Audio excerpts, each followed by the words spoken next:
দেখুন, আজকে আমরা এখানে পথসভা করছি, যতটা আমাদের রাজনৈতিক ততটা আমাদের একটা নিন্দাজনক ঘটনা। যারা নিজেদেরকে অনেক উচ্চশিক্ষিত তথাকথিত সমাজের সবথেকে বুদ্ধিমান মানুষ হিসেবে নিজেদের পরিচয় দেয়, আজকের দিনে তাদের পরিচয় বিলুপ্তপ্রায় পানির মতো একরকম জন্তু অর্থাৎ ডাইনোসর। সেই সিপিআইএম এসএফআই এর মস্তানিতে আমাদের বহরমপুরের একটা রিমার্কেবল স্কুল আইসিআই স্কুল গোড়াবাজারের, এবং স্কুলটি দীর্ঘদিন থেকে প্রচুর গুণী ছাত্র এবং প্রচণ্ড উৎকর্ষতার নিয়ে স্কুলটা পরিচালিত হচ্ছে আমাদের সরকারের আমলে। আগে স্কুলটা সিপিএমের সময় আইসিআই স্কুলটা যেমন পার্টি অফিস ছিল, সেভাবে ছাত্রছাত্রীর মান ততটা ভালো ছিল না। রেজাল্ট দেখলে সেটা বোঝা যায় মাধ্যমিক এবং উচ্চ মাধ্যমিকে। যেহেতু আমাদের স্কুলটা ভালো চলছে এই সরকারের আমলে, মমতা বন্দ্যোপাধ্যায় সরকার আমলে, আমাদের হারিয়ে যাওয়া সিপিএম আজকে যে জন্তুর মতো আচরণ করেছে একজন স্কুলের শিক্ষাকর্মীকে, যার নাম শচীনাথ মাঝি, একজন সিভিল কাস্ট মানুষকে যেভাবে সবারই সামনে কান ধরিয়ে তাকে মারধর করেছে, আক্রমণ করেছে, এই ঘটনা আমার মনে হয় না বহরমপুরে কোনোদিন ঘটেছে, না কলেজে ঘটেছে, না স্কুলে ঘটেছে। এরকম একটা ঘটনা ঘটার জন্য আজকে গার্জেনরা, আজকে স্কুল টিচাররা, আমাদের সমস্ত ধরনের যারা এই ঘটনা নিন্দা প্রকাশ করছি, কাউন্সিলররা এবং আমাদের সাধারণ মানুষজন এই ঘটনার প্রতিবাদে পথসভা করছি। আমরা শুধু দুটো জিনিস বলতে চাই, যে স্কুলের যে ফিস স্ট্রাকচার, যেটা ডেভেলপমেন্ট পারপাসে, সেটাকে 240 টাকায় আছে। এছাড়া স্কুল চালাতে গেলে পরে স্কুলের বিভিন্ন রকম সরস্বতী পুজোর চাঁদা বা ইত্যাদি 10 টাকা 8 টাকায় নাইট গার্ড, এগুলো স্কুলের কিছু আপনার লোকাল ম্যানেজমেন্টের যেগুলো প্রয়োজন হয় সেইগুলো পারপাসে সমস্ত স্কুল কলেজ এগুলো একটা রেমুনারেশন নেয়, কিন্তু সাবজেক্ট টু কনসিডারেশন, যাদের দেওয়ার ক্ষমতা দেখে যে নেয় না, সেই টাকাটা 10 টাকা 12 টাকা মতন প্রায় দাঁড়ায়। কিন্তু যারা দিতে পারে না তাদের ক্ষেত্রেও শিক্ষকরা নিজের পয়সা দিয়ে সেটাকে পুষিয়ে দেয়। এছাড়া বিভিন্ন পরিচালন সমিতিতে আমরা তো রয়েছি, আমরা পরিচালন সমিতি ছাড়াও জেন একাডেমি স্কুল আপনি জিজ্ঞেস করে দেখবেন, যাবতীয় ডেভেলপমেন্টের জন্য আমরা ওখানে ইনভেস্ট করি।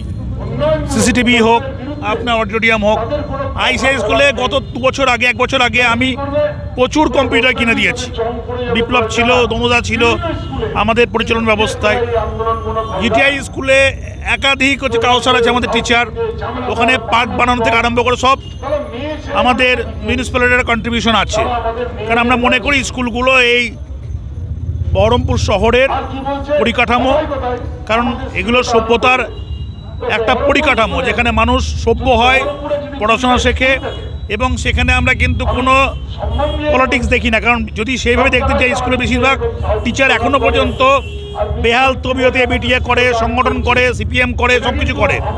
আমরা সেখান থেকে দূরে সরে রেখে স্কুলের গুণগত মানকে বাড়ানোর জন্য যেভাবে স্কুল কলেজগুলো প্রপোজাল দেয়, আমরা সেটাকে সঙ্গে সঙ্গে করার চেষ্টা করি। সমীমা আছে এখানে গার্লস কলেজের ও অধ্যাপিকা, সেখানেও দেখবেন যে পৌরসভার দিক থেকে তার ইনফ্রাস্ট্রাকচার ডেভেলপমেন্ট যা যা করা দরকার, ম্যানেজমেন্ট যা করা দরকার আমরা কিন্তু করে থাকি।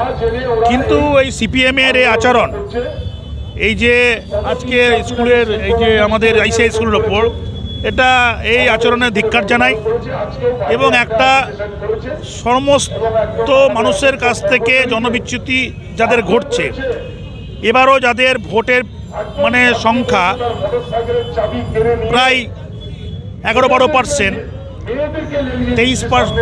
11 সালে 30% ছিল, আজকে 11-12% যাদের ভোটের সংখ্যা, অর্থাৎ 100টা 11টা, এবং বিধানসভায় 0, লোকসভায় 0 পশ্চিমবঙ্গ থেকে, তাদের যে আজকে হতাশা, ডিপ্রেশন, তাদের অস্তিত্ব নষ্ট হয়ে গেছে। এবং আরজি কর নিয়ে যতটা সাধারণ মানুষ তার বক্তব্য রেখেছে অরাজনৈতিকভাবে, তার থেকে সিপিএম যে একটা মর্মান্তিক মৃত্যুকে নিয়ে রাজনৈতিক ফায়দা লোটার চেষ্টা করেছিল, সেখান থেকেও মানুষের মন আস্তে আস্তে সরে যাচ্ছে।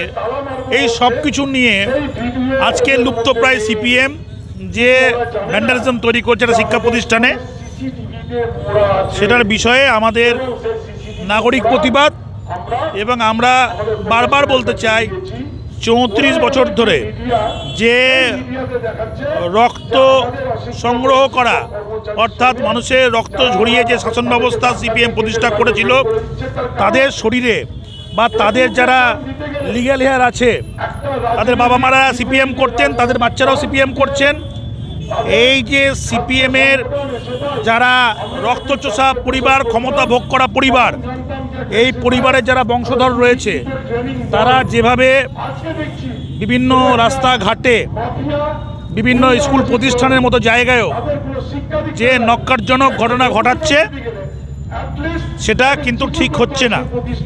তৃণমূল কর্মীরা বা সাধারণ মানুষ অনেক শান্ত, সেই শান্ত বলে আজকে তাদের প্রত্যেকটা ন্যক্কারজনক কর্মসূচিকে আপনার ইগনোর করছে। কিন্তু সেটা যদি গায়ে হাত দেয় শিক্ষা প্রতিষ্ঠানের শিক্ষককর্মীকে, এবং সেটা যদি মানুষকে মারধরের জায়গায় চলে যায়, আমরা আইনগত ব্যবস্থা নিয়েছি, তাহলে কিন্তু সিপিএম এখানে কোনোদিন সিপিএম ছিল না। বহরমপুরে কোনো দিনই সিপিএম ছিল না, 82 সাল থেকে সিপিএম ছিল না।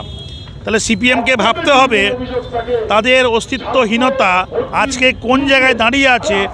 বহরমপুরে 5%, 2% ভোট নাই, সেখানে যদি এত বড় বিপ্লবী তারা তাদের পূর্বপুরুষদের ভোগ দখল সত্য অনুযায়ী পরিবেশন করে, তাহলে তৃণমূল কংগ্রেস এবং সাধারণ নাগরিকরা তাদের যদি পরবর্তীকালে এই বারবারন্তের মক্ষম জবাব দেয়, তখন কিন্তু সিপিএম বালারা ওই ঘটি বাটি বিক্রি করে যেভাবে হচ্ছে রাস্তায় চাঁদা তুলে ভিক্ষা চাই, সেই ভিক্ষাবৃত্তি করার মতো পরিস্থিতি থাকবে না। সেই জন্য সিপিএমদেরকে সতর্ক করতে চাই যে অসভ্যতম, বদমাইশি, কনস্পিরেসি, ষড়যন্ত্রকারী, দেশদ্রোহী সিপিএম এবং বাংলায় ধ্বংসকারী সিপিএম 34 বছর ধরে তোমরা অনেক রক্ত শোষণ করেছো। তোমরা মানুষ থেকে অনেক দূরে, মানুষ তোমাদের প্রত্যেক দিন এমন জায়গায় ফেলে দিয়েছে, তোমাদের পরিস্থিতি ডাইনোসর লুপ্তপ্রায় প্রাণীর মতো হয়েছে। অর্থাৎ তোমরা কোনো আর্কাইভ, কোনো হেরিটেজ হয়ে থাকো, কিন্তু রেগুলার লাইফের মধ্যে, রেগুলার গণতন্ত্রের মধ্যে তোমরা ইরেগুলার বা কোনো ভ্যান্ডালিজম করতে যেও না, তাহলে কিন্তু জনতা জনার্দন তোমাদেরকে একবারে ফু দিয়ে উড়িয়ে দিলে পরে তোমাদের হাড়গুড় সব ভেঙে যাবে। এটাই আমার বক্তব্য। যদি ফার্দার সিপিএম বাদরামো করে, তাহলে পরে কিন্তু সিপিএমকে জবাব দেওয়ার জন্য আমাদের ওয়ার্ডের যে ওয়ার্ডে হয়েছে, গোটা জেলা সিপিএমকে আমাদের একটা ওয়ার্ডের যারা ছাত্র আছে, যারা যুব আছে, যারা মহিলা আছে, তারাই মোকাবিলা করতে যথার্থ। এটা